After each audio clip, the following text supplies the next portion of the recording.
Bonjour et bienvenue. Dans cette vidéo, on va corriger l'exercice 4 de la page 226. Donc là, c'est un énoncé un petit peu simple. Vous aviez simplement un carré, deux centres O et de côté A. Et à chaque fois, on vous demandait de calculer les produits scalaires qui étaient proposés. Alors la difficulté, c'est pas tant le produit scalaire, c'est vraiment à chaque fois de voir les vecteurs. À quel angle est-ce que ça peut correspondre? On va regarder comment est-ce qu'on peut le voir différemment. Alors, le premier produit scalaire qui vous est demandé, il est assez simple. C'est le vecteur CD scalaire le vecteur CA. Voilà. Donc là, ici, vecteur CD, il est ici. Vecteur CA, il est ici. Très bien.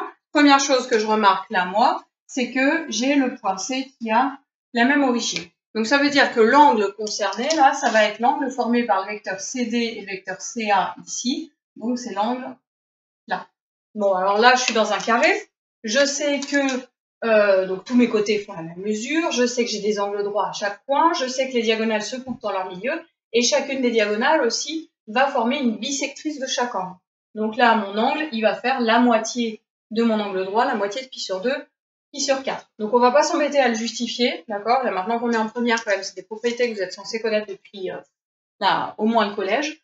Donc on va simplement remplacer par les valeurs. Alors, la longueur CD, ici, ça va vous faire petit 1, qui multiplie la longueur CA. Alors là, ici, même principe, c'est quelque chose que vous êtes censé connaître, que vous pouvez redémontrer. Moi, la longueur CA, là, ça va être plus grand que A, c'est la diagonale du carré. Donc, soit vous avez appris que la diagonale d'un carré, c'était A racine de 2, pour un carré de côté A, soit vous le redémontrez rapidement au brouillon. D'accord? Vous utilisez un théorème de Pythagore. Là, j'ai un côté A, là, j'ai un côté A au carré plus A au carré, hein, ce que vous faites au brouillon.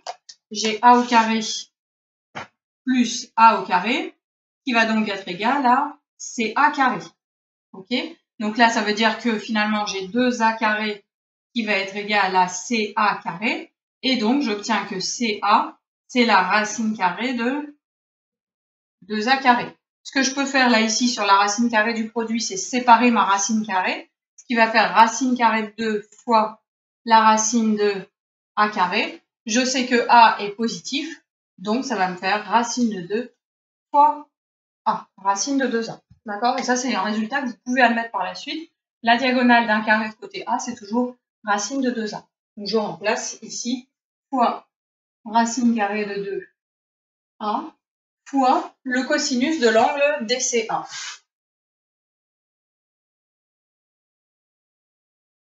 Hop. Et l'angle DCA, combien est-ce qu'il fait ici? Il fait pi sur 4. Et le cosinus de pi sur 4 que vous connaissez maintenant par cœur, ça vous fait racine de 2 sur 2. Donc là, je vais avoir A carré fois racine de 2 pour la première partie, fois racine de 2 sur 2.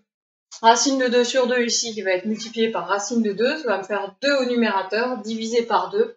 Bon, finalement, il n'y a pas vraiment de calcul. Ça va nous donner quelque chose qui est égal à A carré. C'est pas très propre comme je l'ai mis là ici. Par-dessus, je vais plutôt mettre directement racine de 2 sur 2. C'est le cosinus de l'angle. Ok, donc si vous voulez rajouter des détails, vous pouvez. Ensuite, le vecteur AD scalaire le vecteur CB. Le premier problème, je me retrouve avec deux vecteurs qui n'ont pas la même origine, pire encore, qui n'ont pas de point commun. Donc là, je suis très embêtée. Alors, je vais regarder un petit peu, j'ai un carré, c'est une figure particulière.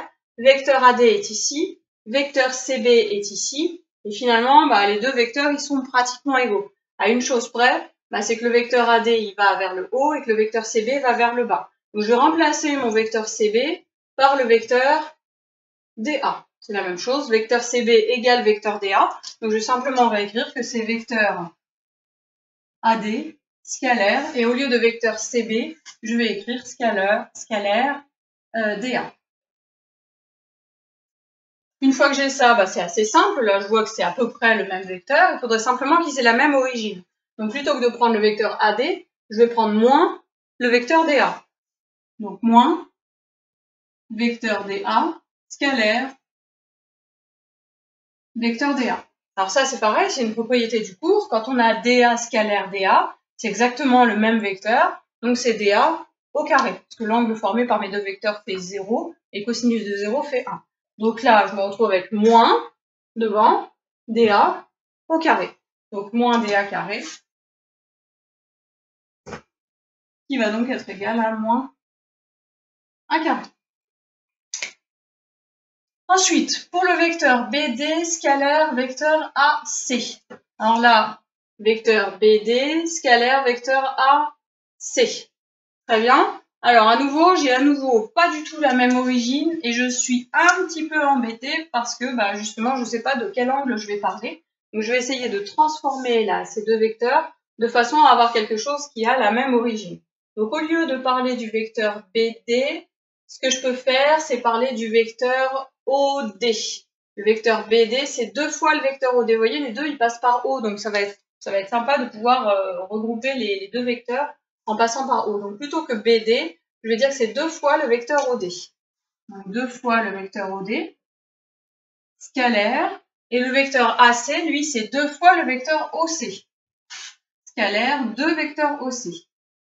Et là, une autre propriété qu'on a vue dans le cours, c'est que quand on avait des coefficients multiplicateurs, on pouvait les regrouper et les sortir du produit scalaire. Donc là, je vais faire 2 fois 2, ça va me faire 4. Vecteur OD, scalaire, vecteur OC. Très bien. Alors là, on a pratiquement terminé. Vecteur OD, vecteur OC. Donc, je ne connais pas ces mesures, c'est pas très grave. Je vais avoir 4 fois vecteur 4 fois OD, fois la longueur OC, fois le cosinus de l'angle formé par les points D, O et C. Et ça, vu qu'on a un carré, on sait depuis très longtemps que les diagonales d'un carré sont toujours perpendiculaires. Donc là, l'angle O, je le connais, c'est pi sur 2, et le cosinus de pi sur 2, ça vaut 0. Donc là, ici, cette valeur-là, cosinus de pi sur 2, ça vaut 0. 0 fois peu importe ce qu'il y a devant, ça fera toujours 0.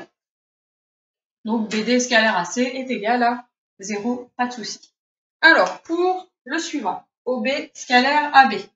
Celui-là, il est un petit peu plus facile parce que, vous avez ici le point B au moins qui est en commun. Alors, c'est pas l'origine, donc c'est gênant. Hop. Donc, on va simplement transformer ces deux vecteurs. Là, le vecteur OB, c'est moins le vecteur BO. Et le vecteur AB, c'est moins le vecteur BA. Même chose que dans le calcul juste avant. J'ai un coefficient multiplicateur ici. Ce que je peux faire, c'est les regrouper. Donc, ça va me faire moins fois moins. Donc, ça me fait simplement BO scalaire BA. Alors ça, c'est intéressant de le voir parce que ça veut dire que si vous changez de sens vos deux vecteurs, finalement, ça ne change rien au produit scalaire. Vous voyez, j'ai OB scalaire AB, c'est la même chose que BO scalaire BA parce que j'ai multiplié 2 fois par moins 1. Alors, BO scalaire BA, on va regarder. BO scalaire BA, il n'y a pas de difficulté particulière, normalement. Je connais l'angle, donc j'ai plus qu'à calculer la longueur BO. Alors, ça va faire longueur BO fois la longueur BA fois le cosinus de l'angle ODA. Donc, la longueur BO, c'est la moitié de la diagonale, et je sais que la diagonale, c'est racine de 2A. Donc, ça va me faire racine de 2 sur 2A fois BA qui est donc petit a, fois le cosinus de l'angle pi sur 4. Et cosinus de pi sur 4, ça fait racine de 2 sur 2. Multiplié par racine de 2 sur 2, ça va faire 1 demi. Donc, je vais me retrouver avec 1 demi de a carré. Si vous avez besoin de détails, vous posez le détail. Ça, c'est racine de 2 fois racine de 2, ça va vous faire 2 quarts, 1 demi de a carré qui reste ici. Alors, pour le petit e, vous avez OA scalaire OC. Donc, normalement, là, il n'y a pas de difficulté particulière. On a deux vecteurs qui ont exactement la même origine. C'est parfait. On n'a plus qu'à remplacer. Donc là, ça va me faire du OA fois OC fois le cosinus de l'angle AOC. C'est bien un angle de sommet haut, ici. Alors, l'angle AOC, il est un petit peu particulier. Parce que là, ça va pas être l'angle droit, ça va être l'angle comme ça. Donc, c'est un angle plat. Donc un angle plat, c'est cosinus de pi. Donc je remplace la longueur OA qu'on a déjà calculée avant, c'est la même que la longueur OB. Hein. Donc racine de 2 sur 2 A, qui multiplie OC, c'est la même chose, c'est une demi-diagonale. Donc racine de 2 sur 2 A, fois le cosinus de pi. Ok, bon voilà, même principe, hein, ça me fait 1/2 de A carré. Et le cosinus de pi, on regarde à nouveau sur mon cercle trigonométrique, c'est l'angle qui va être à gauche du cercle, c'est moins 1. Donc là, ici, ça va me faire moins 1/2 de A carré. Pour la dernière, dA scalaire dB, même principe, c'est assez simple. On se retrouve avec quelque chose de même origine. Donc on ne se pose pas de questions. On utilise la formule avec les angles, surtout entre le vecteur dA, vecteur dB, ça va être un nouveau pi sur 4. Donc ça me fait simplement la longueur dA fois la longueur dB fois le cosinus de l'angle ADB. Donc pas de difficulté. La longueur dA, c'est un côté du carré, donc A. La longueur dB, c'est la diagonale, donc racine de 2 A fois le cosinus de pi sur 4. Donc là, le cosinus de pi sur 4 qui fait à nouveau racine de 2 sur 2, là on a exactement le même calcul qu'au-dessus. Hein. Donc ça va nous donner à nouveau A carré. Il n'y a pas de difficulté. Voilà, donc là c'est terminé pour l'exercice 4. Donc bien penser à chaque fois à reprendre des vecteurs de même origine, sinon on est bloqué et on ne sait pas du tout à quel angle ça correspond.